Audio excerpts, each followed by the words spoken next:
Hey everyone, and welcome to this tutorial. In this video, we'll show you how much data do I have left. So let's dive right in. To begin, unlock the iPhone.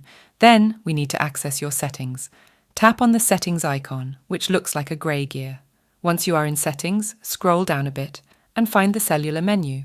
It might have your carrier's name next to it. Give that a tap. Here, you'll see a section called Current Period. This shows your total data usage for the current billing cycle. Underneath the total usage, you might see a list of apps with their data consumption. An app will show you its usage. Once you know which apps are using the most data, you can make informed decisions about how to adjust your usage.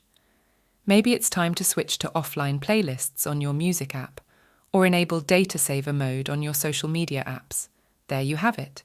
You have successfully learned how to quickly check your remaining. If you found this video helpful, don't forget to like, subscribe, and comment for more tech tips and tricks.